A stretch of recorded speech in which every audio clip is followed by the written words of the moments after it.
সম্মানিত মুসলিম کرام আসসালামু আলাইকুম ওয়া রাহমাতুল্লাহ। আজ যুলহিজ্জা মাসের দ্বিতীয় খুতবা। আজকের খুতবার আলোচ্য বিষয় হলো আহকামুন নিকাহে, অর্থাৎ বিবাহের বিধানাবলী। শরীয়তে তথা ইসলামে বিবাহের কি কি বিধানাবলী রয়েছে, নিয়ম কানুন রয়েছে, এই ব্যাপারে আজকের খুতবার আলোচ্য বিষয়। আল্লাহ রাব্বুল আলামিন কালামে পাকের মধ্যে আমাদেরকে স্মরণ করে দিয়েছেন যে হুয়াল্লাযী খালাকাকুম মিন নাফসিন ওয়াহিদা, তিনি আল্লাহ যিনি তোমাদেরকে একটা ব্যক্তি থেকে সৃষ্টি করেছেন। এই মানবের প্রথম থেকে শুরু করে কিয়ামত পর্যন্ত যত মানুষ আসবে মূলে হইল একজন, তিনি হলেন হযরত আদম আলাইহিস সালাম। এরপর বলেন ওয়া খালাকা মিনহা জাওজাহা, এবং আদম আলাইহিস সালাম থেকে তাহার জোড়া হাওয়াকে আল্লাহ তাআলা সৃষ্টি করেছেন। ওয়া বাসসা মিনহুমা রিজালান কাসীরা ওয়া নিসা, এবং এই আদম এবং হাওয়া আলাইহিমাস সালাম উভয়জনের মাধ্যমে আল্লাহ রাব্বুল আলামিন দুনিয়ার মধ্যে অনেক মানুষের, অনেক পুরুষ এবং নারীকে আল্লাহ রাব্বুল আলামিন বিস্তার লাভ করেছেন। তাহলে আল্লাহ রাব্বুল আলামিনের হুকুম হলো মানুষের মাধ্যমে মানুষকে পৃথিবীর মধ্যে সৃষ্টি করে পৃথিবী কি করবেন? আবাদ করবেন। আল্লাহর উদ্দেশ্য কিন্তু এরকম না যে আসমানের মধ্যে মানুষ বানাইয়া কি করবে? দুনিয়ার মধ্যে প্রেরণ করবে। এটা আল্লাহর উদ্দেশ্য নহে। আল্লাহ রাব্বুল আলামিনের উদ্দেশ্য হলো যে মানুষের দ্বারাতে আমি মানুষকে সৃষ্টি করে দুনিয়া কি করব? আবাদ করব। কিন্তু এই মানুষের মাধ্যমে, নারী এবং পুরুষের মাধ্যমে মানুষকে সৃষ্টি করে দুনিয়াকে আমি আবাদ করব। এই আবাদটার কিছু কি রয়েছে? নিয়ম কানুন রয়েছে। যে আমরা যারা মুসলমান রয়েছি, আমাদের পুরাটা জিন্দিগি হলো কি? শরীয়তের অধীন। আমাদের ব্যক্তিগত কোনো কি নাই, স্বাধীনতা নাই। এই জন্য দাম্পত্য জীবন, বিবাহ শাদী, এটা কিভাবে করতে হবে এই ব্যাপারে কোরআনে কারীম এবং হাদিস শরীফের আলোকে ফুকাহায়ে কেরামরা, মুস্তাহিদিনে কেরামরা বিস্তারিত বর্ণনা দিয়েছেন। এইটার বাহিরে তাহারা যে মুস্তাহিদিনে কেরামরা কোরআনে কারীম এবং হাদিস শরীফকে গবেষণা করে যে নিয়ম দিয়েছে, এইটার বাহিরে যাওয়ার কোনো মুসলমানের সুযোগ নাই। বিবাহের মধ্যে রোকন হলো দুইটি, একটা হলো ইজাব আর একটা হলো কাবুল। ইজাবত প্রস্তাব দেওয়া, কাবুলত গ্রহণ করা। অর্থাৎ পাত্র এবং পাত্রীর যে কোনো একজনের পক্ষ থেকে সর্বপ্রথম যে কথা বলে বিবাহের, এইটাকে বলা হয় ইজাব বা প্রস্তাব। আর সর্বশেষ যিনি গ্রহণ করেন, এটাকে বলা হয় কাবুল। এবং ইজাব এবং কাবুল এই দুইটিকে একই মজলিসের মধ্যে দুইজন, কমপক্ষে দুইজন পুরুষ অথবা একজন পুরুষ, দুইজন মহিলা উপস্থিত থেকে তাহারা ইজাব এবং কবুলটা শুনতই। এইটা হলো শর্ত। এটা কি শর্ত? এই জন্য বর্তমানে মোবাইলের মাধ্যমে, ভিডিও কনফারেন্সের মাধ্যমে এইভাবে বিবাহ, যদিও বলে যে বিদেশ থেকে ছেলে অথবা মেয়ে যেই কথাটা বলতেছে আমরা যেটা শুনতেছি, এখানে তাহারা যে কবুল করতেছে আমরা শুনতেছি, কিন্তু না, এটা হবে না। বরং এই যে দুইজন ব্যক্তি উপস্থিত হয়ে ইজাব বা প্রস্তাবটা শুনলো, ওই দুইজন ব্যক্তি কি করতে হবে? উপস্থিত থেকে, সশরীরে উপস্থিত থেকে কাবুল বা গ্রহণ করাটা শুনতে হবে। এটা একটা কি শর্ত? যেমন 1 মাস আগে তো কথাবার্তা চূড়ান্ত হয়ে যায়, গেট দেয়, এরপরে আবার আনুষ্ঠানিকতা লাগেনি, লাগে না? কিন্তু হ্যাঁ, পাত্র এক দেশে, পাত্রী আরেক দেশে বিবাহ যদি করাইতে হয়, এইটারও একটা কি আছে, বিধিবিধান আছে। ছেলে অথবা মেয়ের পক্ষ থেকে যে কোনো একজনের পক্ষ থেকে একজন উকিল নিয়োগ করব। উকিল নিয়োগ করে ওই উকিলে, মনে করেন সৌদি আরব হলো ছেলে থাকতেছে, এখন বাংলাদেশে হলো মেয়ের অবস্থান, এখন সৌদি আরব ওই ব্যক্তি বাংলাদেশের একজন ব্যক্তিকে উকিল নিয়োগ করবে, যে বলবে যে ভাই আমার পক্ষ থেকে আপনি প্রস্তাব দেন অথবা কবুল করেন। তাহলে ওই উকিলের প্রস্তাব বা ওই উকিলের কবুল, এইটা যিনি অনুপস্থিত আছেন তাহার পক্ষ থেকে হবে।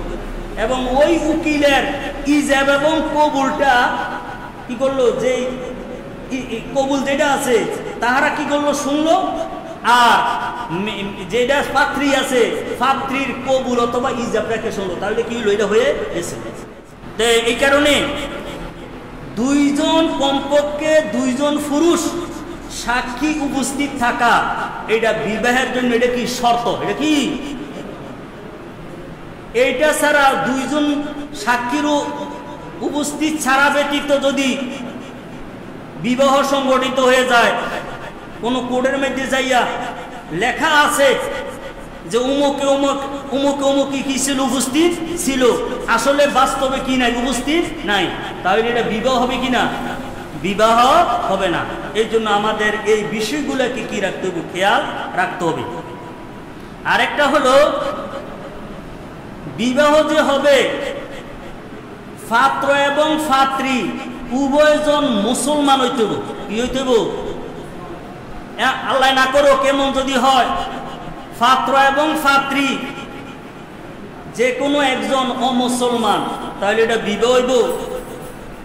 দুর্ভাগ্য যে বাংলাদেশও মুসলমানের সাথে বিধর্মী বিবাহ সংগঠিত করার কাজী পর্যন্ত আছে। নাউজুবিল্লাহ মিন জালিক। এটা কিন্তু ইদানিং হইতেছে যে পাত্র হইল মুসলমান, পাত্রী হইল কি অমুসলমান, তাহলে এটা কি বিবাহ হবে?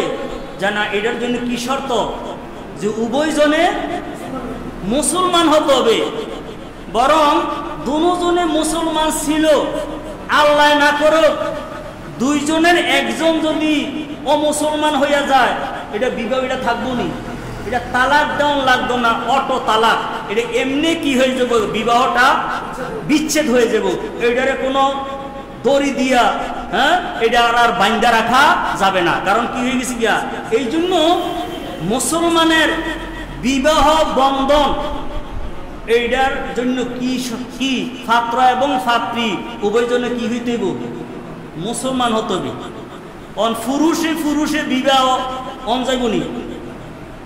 হ্যাঁ, বর্তমান বিশ্বে যাহাদেরকে সভ্য বলা হয়, আল্ট্রা মডার্ন, অত্যাধুনিক তাহাদের জীবনযাত্রা, ওই সমস্ত দেশের মধ্যে নাকি পুরুষে পুরুষে বিবাহ এটা রাষ্ট্রীয়ভাবে কি বৈধ। নাউজুবিল্লাহ মিন জালিক। এবং কি এই যে করোনা ভাইরাস আসছে, সাধারণ কোনো অপরাধের কারণে নহে, ছেলেদেরকে যৌন কর্মী হিসাবে রাষ্ট্রীয়ভাবে কি স্বীকৃত অবৈধ কর্ম করার জন্য। এই জন্য পুরুষে পুরুষে, মহিলায় মহিলায়, এটা কি বিবাহ হবে না। এটা কি লাগবে, মুসলমান লাগবে। এরপরে পাত্র এবং পাত্রী, হ্যাঁ, পাত্র এবং পাত্রী, পুরুষ এবং মহিলা হইতে হবে। পুরুষে পুরুষে, মহিলায় মহিলায়, এটা শরীয়তে কি নাই, বিবাহ নাই। কিন্তু আমরা মুসলমান হয়েও নাকি এটা কি আসলে নামের মুসলমান না কামের মুসলমান? এটা হবে কি নামের মুসলমান। আল্লাহ রাব্বুল আলামিন আমাদেরকে মাফ করুক। এই জন্য বিবাহ করা, দাম্পত্য জীবন যাপন করা এইটা কিন্তু সাধারণ একটা বিষয় নহে। এবং আরেকটা জিনিস,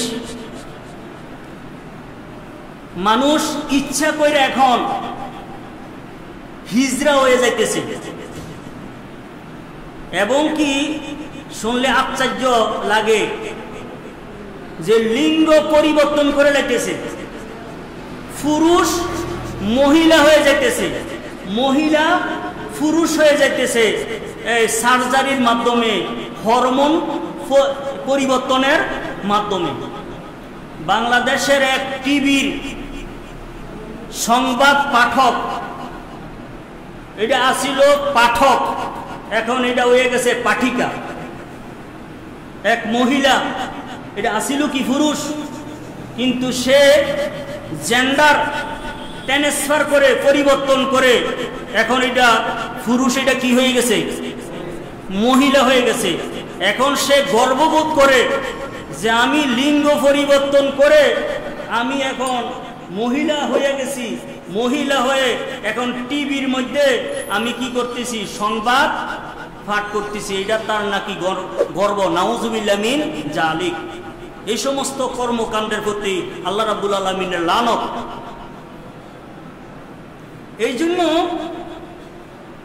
আমরা যে বিভিন্ন জায়গার মধ্যে ইদানিং হিজরা দেখতেছি বেশি, আসলে প্রকৃত হিজরার সংখ্যা এত না, বরং এগুলা বিভিন্ন ঔষধ ব্যবহার করে তাহাদের যৌন বা তাহাদের যে দেহের যে গঠন, এটা কি করে লাইতেছে, পরিবর্তন করতেছে।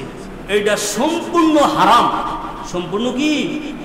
কোরআনে কারিমে সূরা নেসার 119 নম্বর আয়াতে শয়তান আল্লাহর কাছে বলছেন যে আমি অবশ্যই মানুষদেরকে আদেশ দিব এই যে তাহারা জন্য আল্লাহর সৃষ্টির মধ্যে পরিবর্তন করে ফেলে। সৃষ্টির মধ্যে কি করে ফেলা? পরিবর্তন। এখন পুরুষ নারী হয়ে যাওয়া, নারী পুরুষ হয়ে যাওয়া, এইটা কি আল্লাহ রাব্বুল আলামিনের সৃষ্টির মধ্যে পরিবর্তন না? একজন ব্যক্তি ইচ্ছা করে হিজরা হয়ে যাওয়া, এইটা কি আল্লাহ রাব্বুল আলামিনের সৃষ্টির মধ্যে পরিবর্তন না? এটা সম্পূর্ণ হারাম। সম্পূর্ণ কি? আমার কাছে এই কুমিল্লা শহরের এক অটো ড্রাইভার বললেন যে আমি অন্য এক ডিস্ট্রিক্টে গেছি, যাইয়া দেখি যে এক লোক হিজরা, ওই ডিস্ট্রিক্টের মধ্যে সে কি করছে, হিজরা। আমি বললাম যে ভাই তুমি যে আমার সাথে অটো চালাইলা, ওহম তুমি হিজরা হইল কোন সময়? ওই ভাই আসলে হিজরা হই নাই, বরং হিজরার কি করছি, বেশ ধরছি। বলে কারণটা কি? ওই অটো চালাইয়া যেই কামাই, হিজরা হইলে কামাই আরো কি বেশি। নাউজুবিল্লাহ মিন জালিক। এই জন্য এখানে মানুষের আল্লাহ রাব্বুল আলামিন কাউকে ইচ্ছা করে পুরুষ, কাউকে ইচ্ছা করে আল্লাহ রাব্বুল আলামিন মহিলা সৃষ্টি করেন। এইটার মধ্যে নিজে ইচ্ছা করে পরিবর্তন করাটা, তাহলে একদিকে আল্লাহ রাব্বুল আলামিনের যে কাজা অর্থ কি, সিদ্ধান্ত, আল্লাহর সিদ্ধান্ত হলো, আল্লাহর ইচ্ছা হলো এই ব্যক্তিটা হলো পুরুষ, তাহলে সে যদি মহিলা হয়ে যায় তাহলে এরপর এটার কি দাঁড়াইলো, যে সে আল্লাহ রাব্বুল আলামিনের যে ইচ্ছা এটা তার কিনা পছন্দ নহে।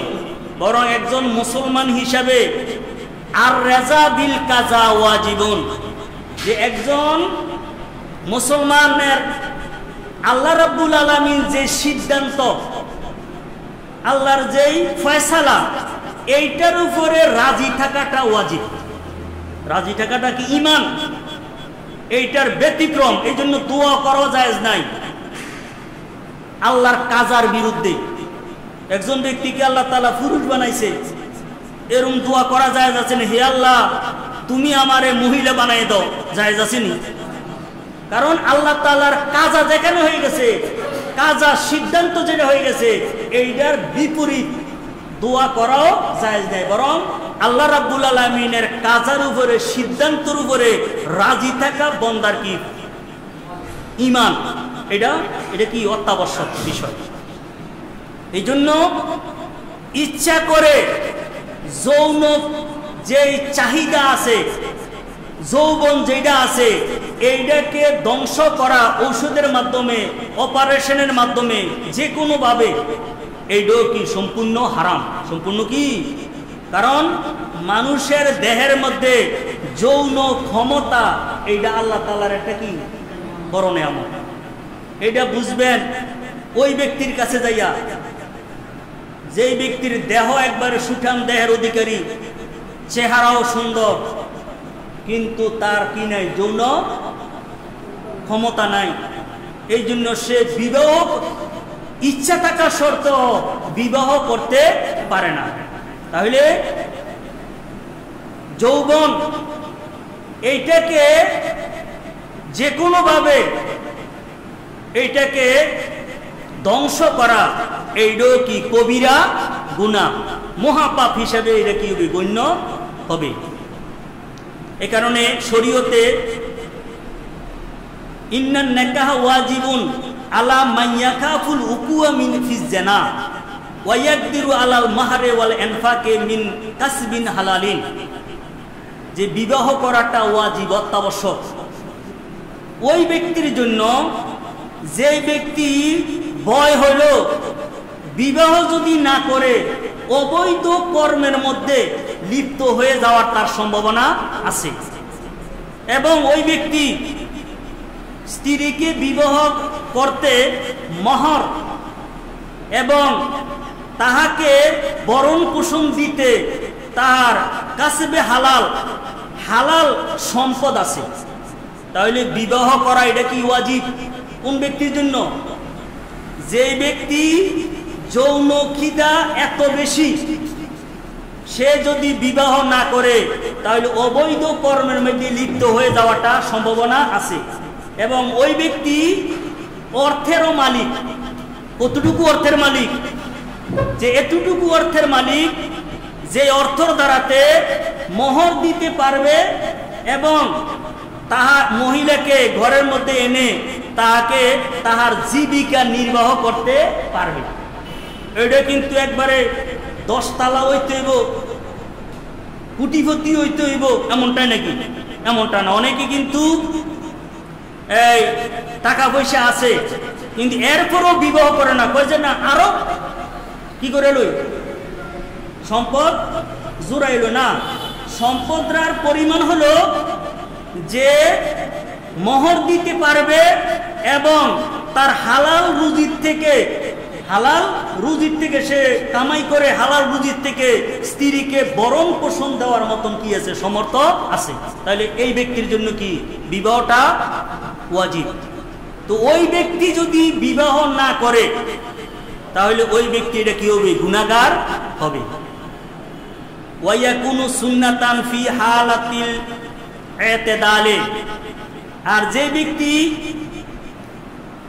অর্থ সম্পদ আছে আর যৌনখিদা আছে কিন্তু এইটা এত প্রবল নহে যে সে যদি বিবাহ না করে তাহলে সে অবৈধ কর্মের মধ্যে লিপ্ত হওয়ার সম্ভাবনা আছে, এরকমটা নহে, তাহলে ওই অবস্থায় বিবাহ করাটা সুন্নত।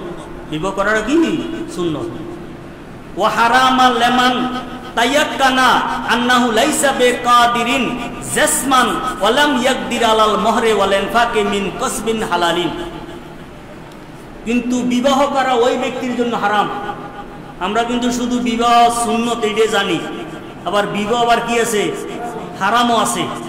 ওই ব্যক্তির জন্য যে ব্যক্তি নিশ্চিত যে তার শারীরিক কি নাই, সক্ষমতা নাই, এবং সে হালাল কামাই করে সে মোহর এবং স্ত্রীকে বরণ পোষণ দিতে পারবে এমন তার কি নাই, সক্ষমতা নাই, এটা সে কি নিশ্চিত, তাহলে ওই ব্যক্তির জন্য বিবাহ করা কি হারাম। আল্লাহ না করুক কোনো একজন ব্যক্তি যদি মদ পান করে, হিরোইন সেবন করে, যদি কি হয়ে যায়, তার যৌন খিদা যদি কি হয়ে যায়, বিলুপ্ত হয়ে যায়, তাহলে জানা শর্তে ওই ব্যক্তি যদি বিবাহ করে, তাহলে বিবাহটা কি হবে? হারাম হবে। এবং একজন ব্যক্তির যৌন খিদা আছে, কিন্তু তার কি নাই? আর্থিক সক্ষমতা নাই। এরকম যদি মনে করে বিবাহটা করে লই, তাহলে স্ত্রীর বাপের বাড়ির থেকে যৌতুক আইনে কি কইরাম, সংসারটা চালায়াম, তাহলে এটা কি হালাল হইব না হারাম হইব? এটা সম্পূর্ণ কি হবে? হারাম হবে। এই জন্য আমাদের মাযহাবের ইমাম আবু হানিফা রহমতুল্লাহ বলেছেন ওসিয়তনামার মধ্যে, যে একজন ব্যক্তি প্রথম জীবনে জ্ঞান অন্বেষণ করব, জ্ঞান অন্বেষণের পরে সে অর্থ কামাই করবে, এরপরে সে কি করবে? বিবাহ করবে। এই জন্য অর্থ বিবাহ করার সাথে অর্থের সংযোগ আসেনি, কারণ মাহার দিতে হবে, এরপরে স্ত্রীর কি করতে হবে? ভরণ পোষণ দিতে হবে। শুধু শারীরিক সক্ষমতাই কি নহে, বিবাহের জন্য যথেষ্ট নহে। আল্লাহ তাআলা আল্লাহ বলেন, ওয়াইনি কিফতুম আল্লাহ তুকসিতু ফিল ইয়াতামা ফানকিহু মা তাবা লাকুম মিনান নিসাই মাসনা ওয়া সুলাসা ওয়া রুবা। আল্লাহ তাআলা বলেন, তোমরা যদি এতিম মহিলাদেরকে বিবাহ করে তাহাদের মধ্যে ন্যায় পরণা করতে যদি ভয় করো, তাহলে এতিম ছাড়া অন্য যে সমস্ত মহিলাদের তোমরা পছন্দ হয় তাহাদেরকে দুইটা দুইটা কইরা, তিনটা তিনটা কইরা, চারটা চারটা করে কি করো? বিবাহ করো। এই তো ইসলামে একজন পুরুষ, সুপুরুষ, তার শারীরিক যদি সক্ষমতা থাকে এবং তার আর্থিক যদি সক্ষমতা থাকে, একাধিক বিবাহ জায়েজ আসেনি? জায়েজ আছে। এটার জন্য কয়টা শর্ত? দুইটি শর্ত।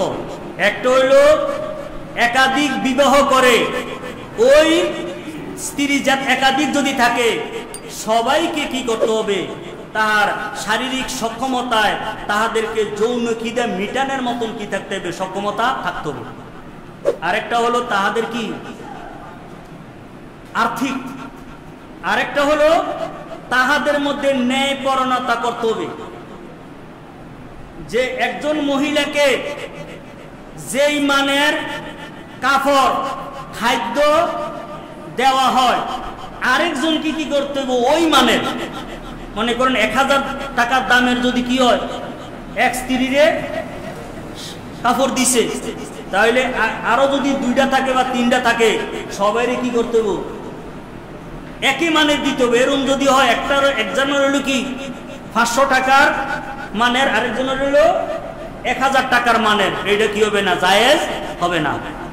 এবং রাত্রি যাপন, এটা ইসলামে কিন্তু একাধিক বিবাহ যে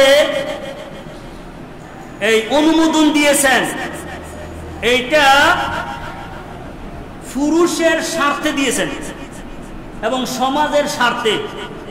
কারণ একজন ব্যক্তির যদি একাধিক স্ত্রী যদি রাখার মতন যোগ্যতা থাকে, অসুবিধা আছে নাকি?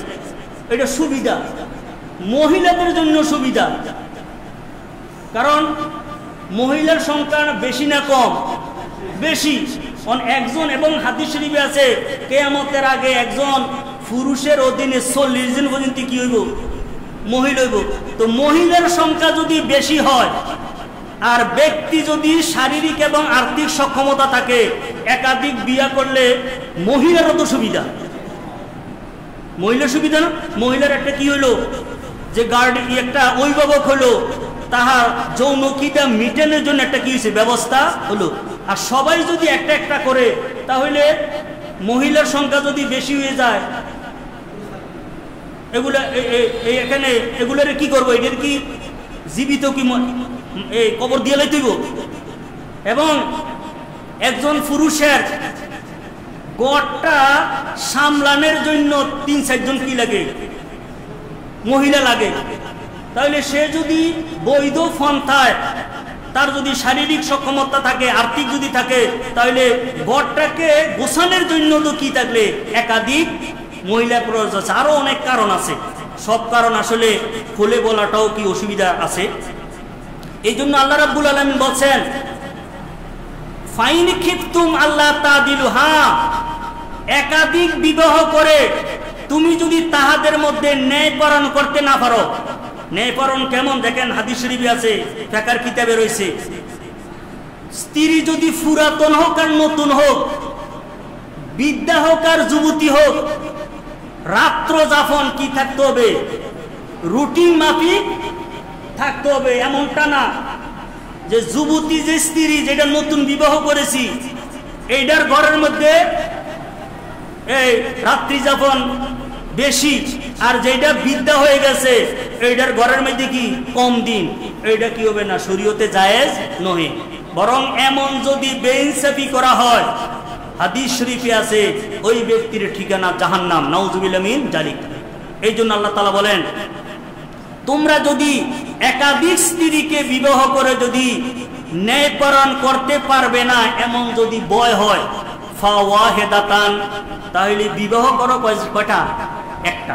তাহলে কোন মহল থেকে আপত্তি করে ইসলামের উপরে যে ইসলামে একাধিক বিবাহ দিয়ে দিছে, এটা নারীর অধিকার কি করছে, লঙ্ঘন করছে।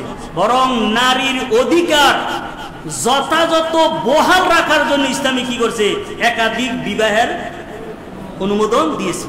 কিন্তু হ্যাঁ, ইসলাম লাগামহীন ভাবে একাধিক বিবাহের কি দেয় নাই, অনুমতি দেয় নাই, শর্ত সাপেক্ষে দিয়েছে। এবং আল্লাহ বলেন যে একজন বিবাহ করবে, আওমা মালাকাত আইমানুকুম, হ্যাঁ তোমার যদি একজন স্বাধীনা মহিলাকে বিবাহ করে তাহার ভরণ পোষণ যথাযথ দিতে তুমি যদি না পারো, তাহলে একজন বাদীকে বিবাহ করো, তাহলে বাদীর চাহিদাও কম।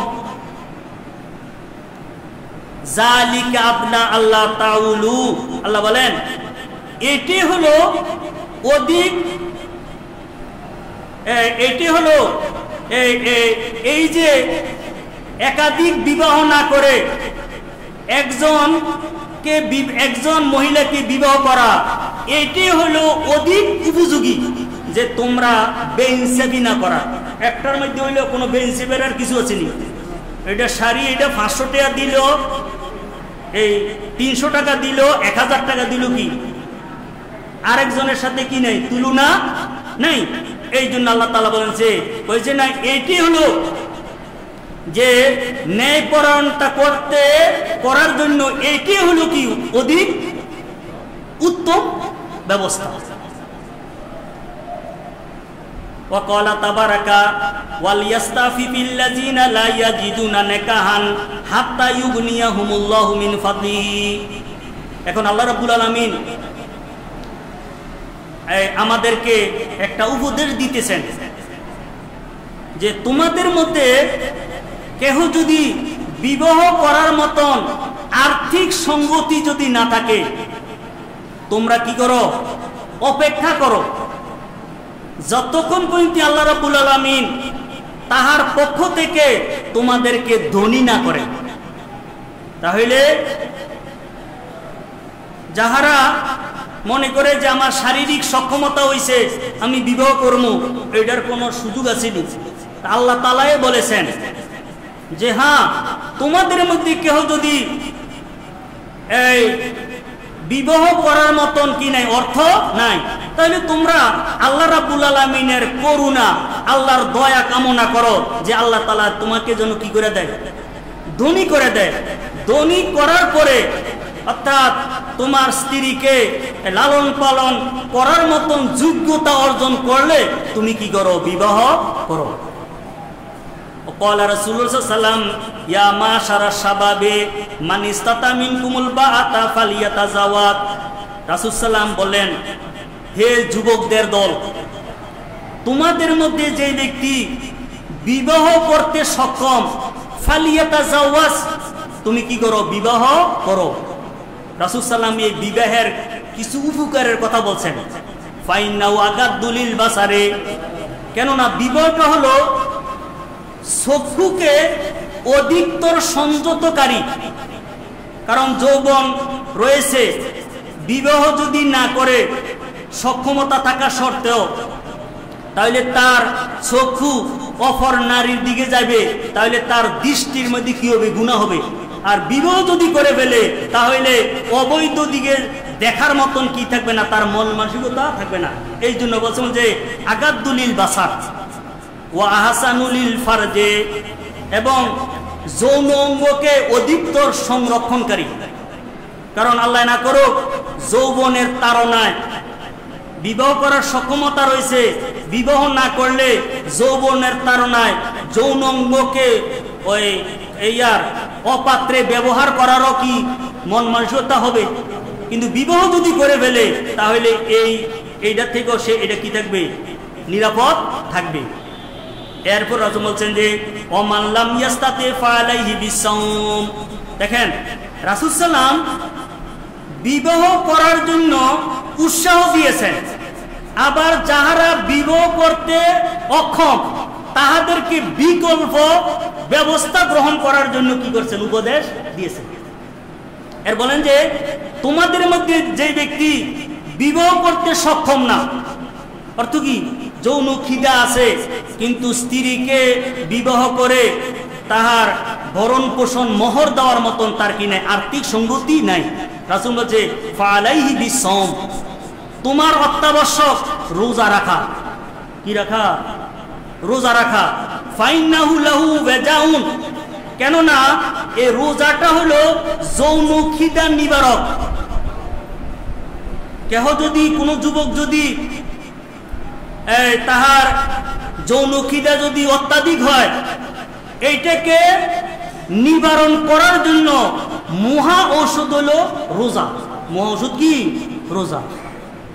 তাইলে এখন এই হযরত আবু হুরায়রা রাদিয়াল্লাহু তাআলা আনহু তিনি রাসূল সাল্লামের কাছে আরজি জানাইলেন যে হে আল্লাহ রাসূল, আমার যৌন খিদা এত বেশি যে আমার ভয় হয় না জানি আমি খারাপ কাজে লিপ্ত হয়ে যাই। আমি খাসি হওয়ার জন্য আপনার কাছে অনুমতি চাইতেছি। রাসূল বলছেন যে না, ইসলামে খাসি হওয়া কি নাই, মানুষ পুরুষ খাসি হওয়া কি নাই, জায়েজ নাই।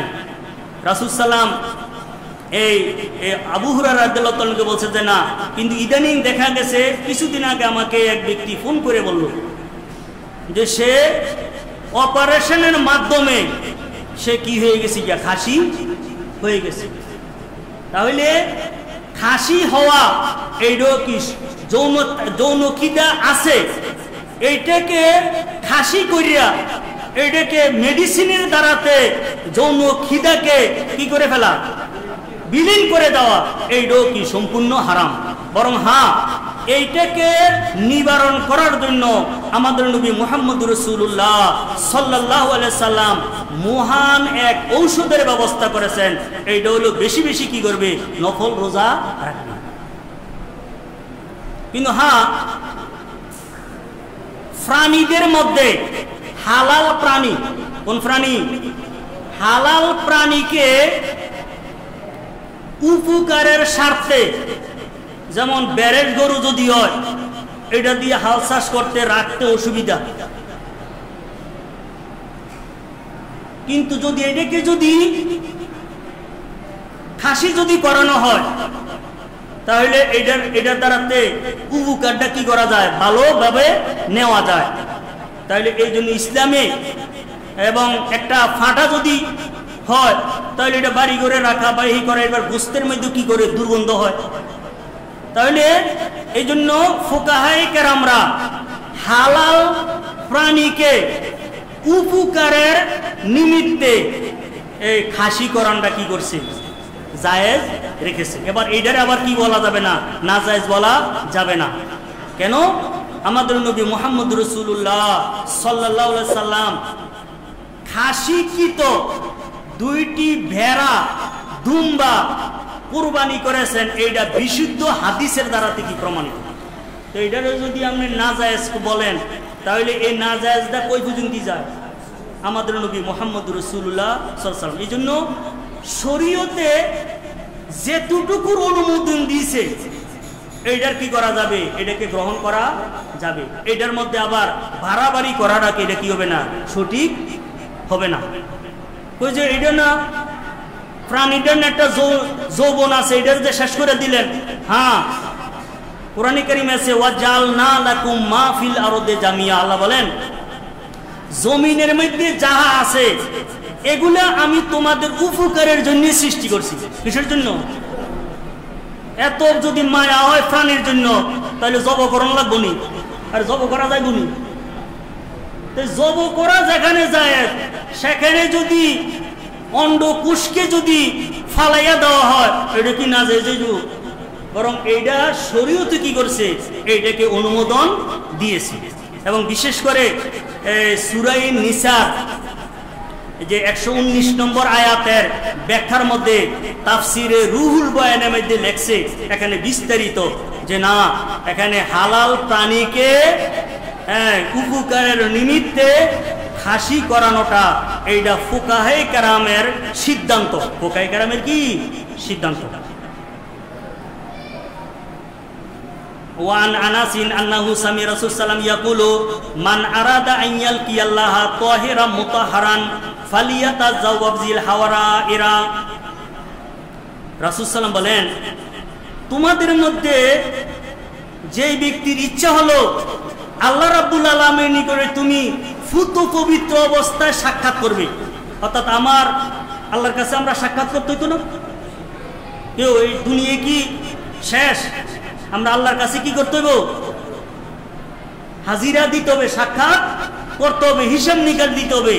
এই জন্য যে তোমাদের মধ্যে যে ব্যক্তি ফুতু পবিত্র অবস্থায় সাক্ষাৎ করতে চায় সে যেন স্বাধীনা মহিলাদেরকে বিবাহ করে। তাহলে একজন ব্যক্তি যদি বিবাহ করে তাহলে সে শারীরিকভাবে মানসিকভাবে কি হয়ে যাচ্ছে, কি হয়েছে, তার মধ্যে পরিবর্তন আসে, তার মধ্যে সচ্ছলতা আসে। এই জন্য একটা ইয়ের মধ্যে আছে আন নেকাহু নেসফুল ইমানে, বিবাহ হলো ইমানের অর্ধেক। বিবাহ কি? আরে বিবাহ যদি না করে ব্যক্তি কইরামারি বলে যেই বাড়ি যায় সেই বাড়ি এটা শ্বশুর বাড়ির মতন লাগে। এই কথাটা বুঝেন না? তার মনটা কি থাকে? আরে সুডা লাগে। এখন বিবাহ যদি এখানে করে ফেলে তাহলে মন এটা কি হয়ে গেল, গা স্থির হয়ে গেল। এখন আর তার এই মনের এখন গতি আর অন্যদিকে যাওয়ার। হ্যাঁ, এই জন্য কথা হলো যে ইসলাম যাহারা বিবাহ করার মতন শারীরিক এবং আর্থিক সঙ্গতি আছে তাহাদেরকে বিবাহ করার জন্য উৎসাহিত করছেন। এবং বিবাহ করলে আল্লাহর বন্ধ কি বাড়ত না, এবং তার দুনিয়ার মধ্যে সে নিয়ামত ভোগ করার একটা কি হবে, সুযোগ হবে।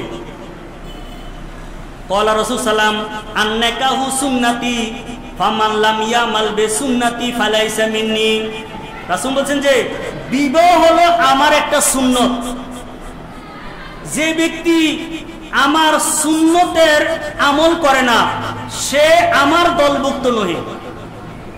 কেউ যদি মনে করে রে বিবাহ শাদী করলে এইটারে বাড়িতে মোহরও দিতে হইব, খাওয়াইতে হইব, এই ঝামেলার দরকার নাই, বিয়া সারে থাকতাম, তাহলে এটা উচিত হইব নি? বরং এটা সে কি করলো, শরীয়তের আইনকে লঙ্ঘন করলো। এবং রাসূল সাল্লাল্লাহু কত বড় দমক দিচ্ছেন যে সে কিনা আমার দলভুক্ত নহে। ওয়াতাজাওয়াজু, রাসূল বলেন সক্ষম ব্যক্তিরা তোমরা বিবাহ করো। কেন? ফাইন্নি মুকাসিরুম বিকুম মুল উমামা, আমি পরকালে আমার উম্মতের সংখ্যা বেশি, এইটা নিয়ে আমি কি করব, গর্ববোধ করব। আন আবি হুরায়রা আন রাসূল সাল্লাল্লাহু কালা তুনকাহুল মারআতু লি 40। রাসূল সাল্লাল্লাহু দেখেন আমাদের জন্য কত এই উত্তম অভিভাবক। বিবাহ কইরাম, এটার মধ্যে পাত্রীটা কেমন হইলে ভালো হয় এইটারও কি দিয়েছেন, নির্দেশনা দিয়েছেন। রাসূল বলেন যে বিবাহ করা হয় 60টা জিনিস দেখা, লে মালিহা ফাত্রীর কি মাল দেখা, ওয়ালে হাসাবিহা তার বংশ দেখে, ওয়ালে জামালেহা তার সৌন্দর্য দেখে, ওয়ালে দিনিহা এবং তার দিন দেখা। পড়া 60টা।